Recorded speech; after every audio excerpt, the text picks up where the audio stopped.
According to a report by Common Sense Media, on any given day, teens in the United States spend about 9 hours using their social media for their enjoyment. On average, a person needs 7 to 8 hours of sleep, and judging by this statistic, teens spend more time on social media than sleeping, which can eventually lead to health issues.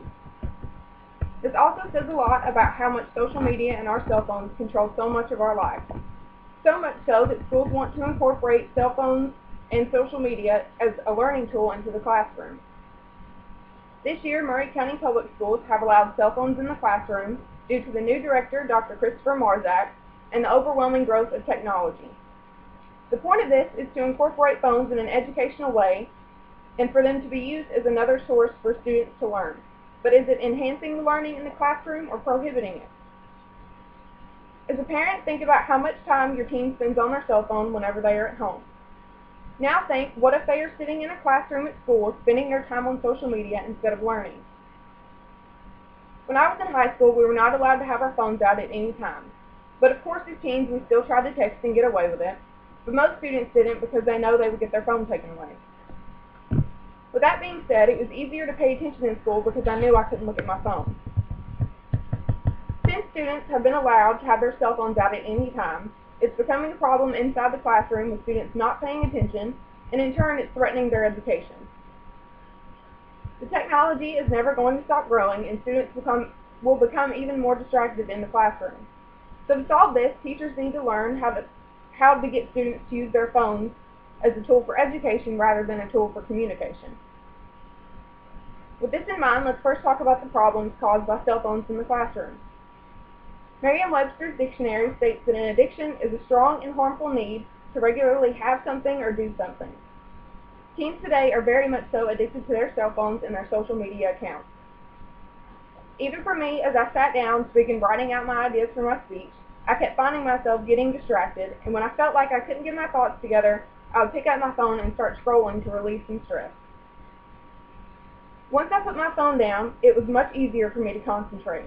It then dawned on me that this is what's happening for students in school today. Since they can have their phones out during class, in between breaks, and at lunch, why would they want to pay attention and push themselves to learn when they can play games and surf the web in the middle of class? My mother is a teacher at Santa Fe School. She teaches high school kids, so I hear a lot about how she and the other teachers feel about cell phones used in class. In an interview with my mother, Jeanette Pack, the health science teacher for grades 9 through 12, she says that she feels that if cell phones are used in the correct way, that it can be a very resourceful tool for learning for the students. She also says from her own experiences, she's had students that are more engaged in playing games on their cell phones with other kids throughout the school. She says that students have also used their cell phones to video teachers while they're trying to teach.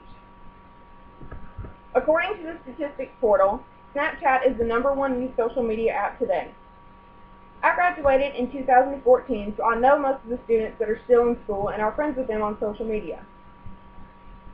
I myself have seen the students post videos on their Snapchat of their teachers standing up trying to teach, and the students will draw something on them using their app and then post it to their account.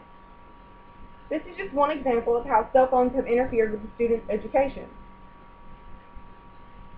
Knowing these things now, a possible solution to this problem would be teachers learning more about the technology and the different ways to keep students engaged. There are many different ways to ensure that students are using their cell phones in the correct way. One thing that I found is an app that I think will combine the students' love for gaming, learning, and competing all at the same time.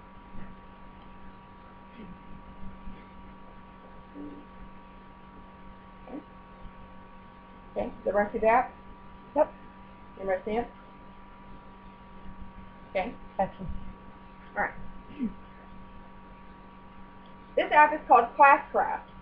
This app is an educational role-playing game that teachers and students can play together throughout the school year. It uses many conventions that are found in games today. For example, students can level up, fight in battles, work in teams, and also earn powers that can be applied in the classroom in real life. In this app, students can create a character in a virtual world, play educational games against each other all year, and earn points for things like good behavior, attendance, and answering questions right in lessons. Okay. This is just one of the characters they can be. There we go. Did I see? Yep. Okay.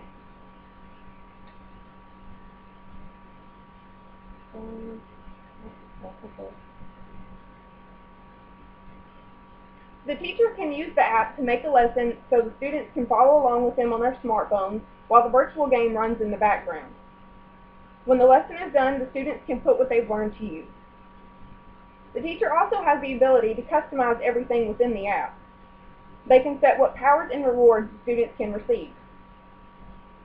The students can play games in teams of 5 to 6, and the teacher can make up questions where the students will have to play against one another to see who gets the answer right first. The team that wins can earn powers like eating a snack in class or being able to ask a question on a test.